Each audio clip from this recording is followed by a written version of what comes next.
Hello. Hello, Hamish. Hello. Hello. Thanks for joining us. I'm Hamish Morrison. I'm a political reporter for the National, based in Westminster, and Ross Hunter is joining us from Holyrood. So, Ross, you've had a busy morning. You were at, busy afternoon. You were at the press conference with Humza Yousaf when announced that he was resigning as First Minister after Yeah. throwing his government. Basically, what did you make of it? What was it like being in the room? I suppose the most interesting thing to note was, when I got there, it was a big crowd outside, and I had a chat with a few of the people who'd just sort of turned up to have a look. Um, and while there were some people who were definitely kind of cheering on the downfall of Humza Yousaf's premiership, to be honest, most of the people I spoke to were either tourists who just come to have a wee look, or voters who had kind of swithered with the SNP, either voted SNP in the past or, were in the West End of Edinburgh, so there are quite a few Labour supporters as well, Mm. who their main emotion was just surprise and kind of disbelief that this was actually happening, Yeah. which I think is kind of surprising if you keep up to date with Scottish politics on the regular, but you have to think that Humza Yousaf only terminated the Butte House Agreement on Thursday, Yeah. and now he's not. He was sort of saying he was going to fight on as recently as, I mean, Friday he was seeming pretty steadfast. Yeah, Saturday, it seems to be that he recognised that he'd run out of road.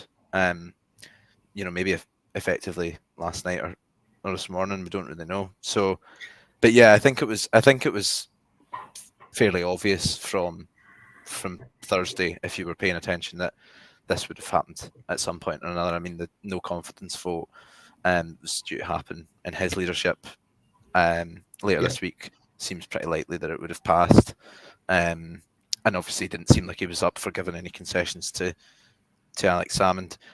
But what would you make of being in the room at Butte House? Would you? I mean, it was a very emotional speech at points, wasn't it?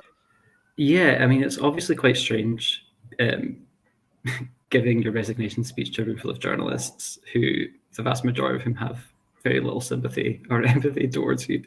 Um, but yeah, I mean, Shona Robeson and Nadia Al Nakla walked in before Hans Yousaf, and they kind of Mm. looked on as he gave the speech. Um, and yeah, I suppose it was quite tense to begin with, and then when Hamza started to cry, you could see Shona and Nadia as well kind of burst into tears. Um, and as for the speech as well, I think all things considered, it was pretty good, given the circumstances. He's pretty honest about kind of underestimating the amount of upset he had caused the Greens. Yeah, Um, and, he said independence feels frustratingly close. I think quite a few people might balk at that suggestion, but for the most part, I think the speech was fairly honest, and it was quite emotional. I think, you know, even in a room full of journalists, your heart did go out to him a wee bit. yeah. I mean, he was dealt with an extraordinarily bad hand. I mean, he's played it dreadfully, but Yeah, he was dealt a bad hand to begin with. And it did seem like this, and I was impressed. I think to an extent to see him own up to his mistakes, in in saying that he had underestimated the upset that this would cause with the Scottish Greens. yeah, I think that was a very honest thing to say. I think it's extraordinary that he actually managed to underestimate how upsetting that could be to fire people pretty unceremoniously, in on a Thursday morning, yeah, and then ask them to save your political career. But yeah, you know, he did own up to it. I suppose it now becomes about what happens next um, and who comes to replace him. I'm told by some people in the SNP that they think it seems very likely that we'll see a John Swinney coronation. John Swinney, hmm, who people will remember led the SNP from 2000 to 2004. Um, he's viewed as very safe pair of hands in the party. He's viewed as very competent, somebody that can work. I mean, sort of what MSP was telling me before we got on this call, if there's anyone that can work across parties, that it's him, and somebody that can work across the factions within the SNP, it's him. The only issue with John Swinney is that he's not very good at winning elections, having had to step down in 2004 after a string of pretty bad election results for the SNP, and handed the reins to Alex Salmond, who was, as it turned out, very good at winning elections. Yeah, I suppose on that note as well, I mean, as you enter the press room in Butte House, you go up the staircase with the kind of framed photographs of all the first ministers, and there was obviously conversation about who would be next on that wall, and especially kind of before the press conference when no one had really thrown their hand to the ring yet, no one seemed very certain. So, could you tell us kind of who are the main people in the running at the moment? Yeah, so I think well, John Swinney hasn't. It's important to say that John Swinney hasn't formally announced that he's thinking that he's going to do it. He's saying that he's thinking about it very strongly, but he's got to think about his family. You've got to remember that John Swinney's been in this game for a long time, and I think his comments about thinking about the time that he wants to spend with his family are probably very heartfelt. But on the other hand, he is an absolute passionate. He's very passionate about the SNP, and I think that he's somebody that strikes me as having quite a strong sense of duty, and so could feel that duty towards governing the country as well. The other name that's obviously floating around is Kate Forbes, who ran against Humza Yousaf in the leadership contest last year.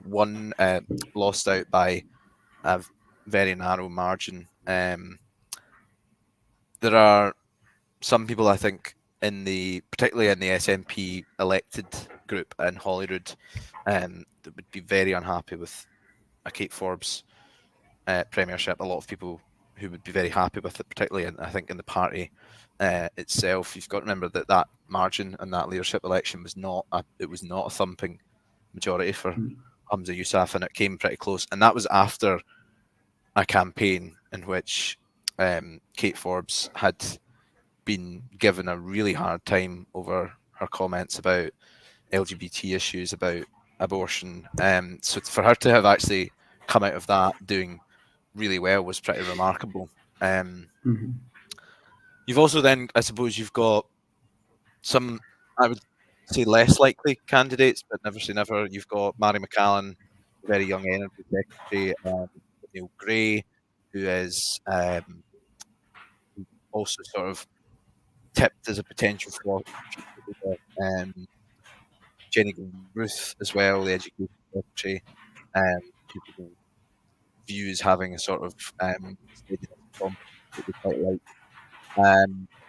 And there were suggestions that have since been beaten down that Stephen Flynn could consider it. People that are close to Flynn have pointed out that previously said if you're going to be leader of the SNP, then you must also be able to be First Minister. So I think it seems pretty plain that he won't be in the running for it. Although actually it was interesting to see Joanna Cherry talking on Twitter earlier about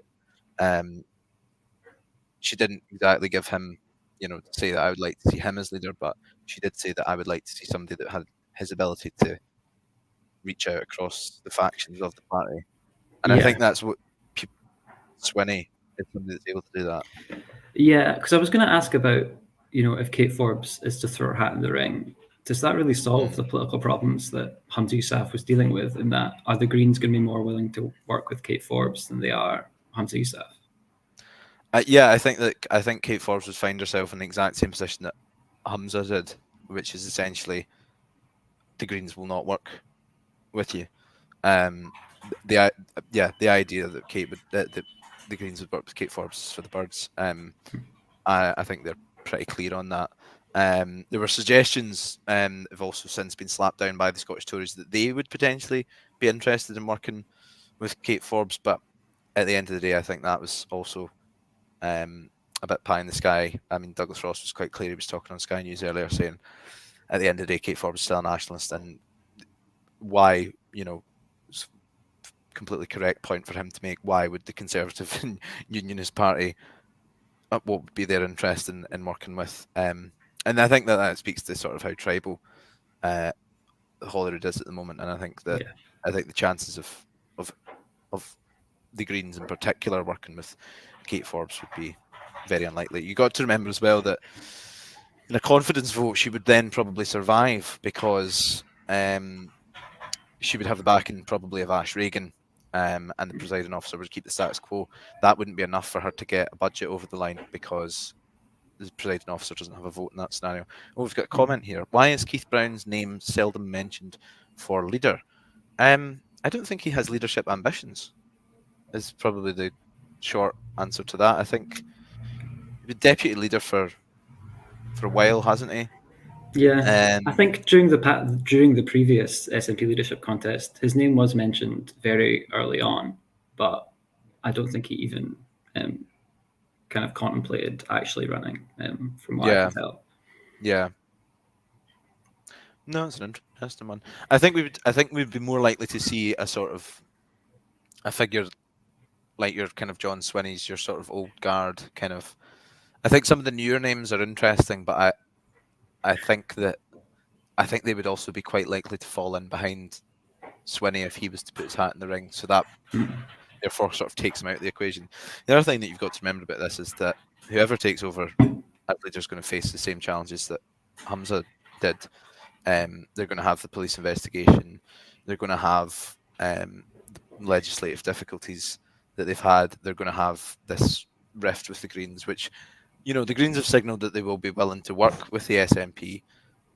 That doesn't mean that they're going to make life easy for the SNP, though. And they could have a Yeah. stronger hand out of government than they had in. And what do you think we're in for in terms of just like process in terms of this? Like, are we going to get another full blown SNP leadership contest?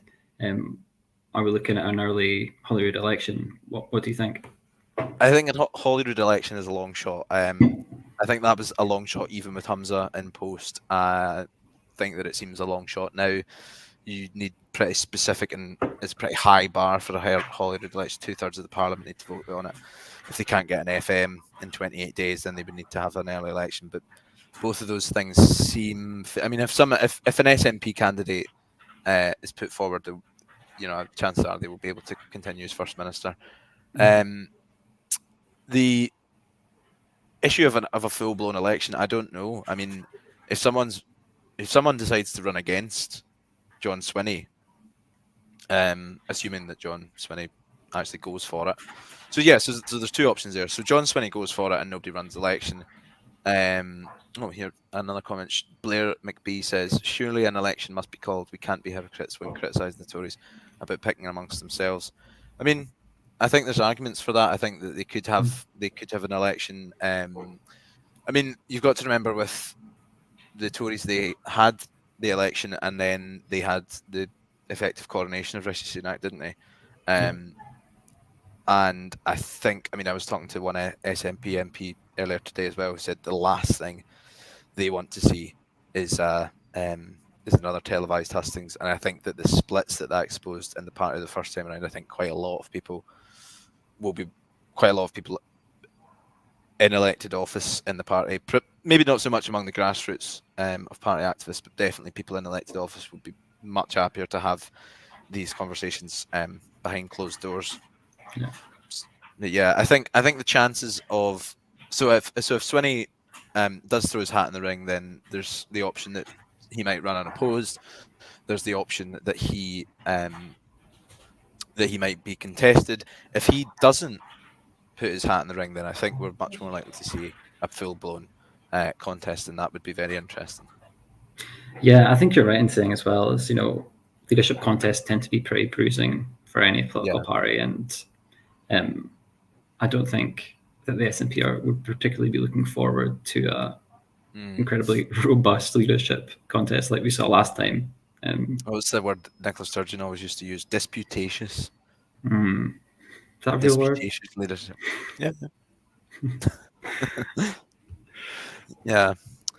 So who's this? I wish Alan Smith would consider running for FM. He has all the qualities we need at this time. Very statesmanlike. Yeah, Alan Smith, former MEP. I'm not sure that he's somebody that's really got much in the way of leadership ambition either. But yeah, I think. But Alan Smith's currently a member of Parliament, and I think the SNP groups seem fairly united on the necessity for the leader, particularly while they're in government in Edinburgh, to be the party leader, to be the first minister, creating a sort of dual power situation where you've got, you know, the government in Edinburgh and the party leader in Westminster. That just, I think that would, I think the people would be fairly right to say that would be unworkable. Yeah. Even just from, you know, logistically, I don't understand how that would work. Would you need to clear everything with Westminster, and then you can't slag off other parties from being controlled by Westminster, could you? Of course. I suppose that still also leaves the door open for a surprise candidate at some point as well. I mean, Ash Regan, I don't think anyone really expected her Yeah, to throw her hat in the ring last time. And look how kind of pivotal to Scottish politics she has been in some ways yeah, yeah. since then. Or you, I mean, you could take the other obvious example would be your sort of Jeremy Corbyn of the world, or your Liz Truss. I mean, I think when Liz Truss announced that she was going to go for it, I think some people thought it was a bit laughable. Corbyn, same story. People thought, nah, that'll never happen. And yeah, so there could well be surprises. I mean, who knows? You know, maybe we could have I don't know, yeah, some SNP backbenchers not really made their mark yet. Yeah, definitely possible. I mean, anything can happen in Scottish politics. If If if the I've last learned conversation anything, should have yeah. been, yeah, never boring, is it?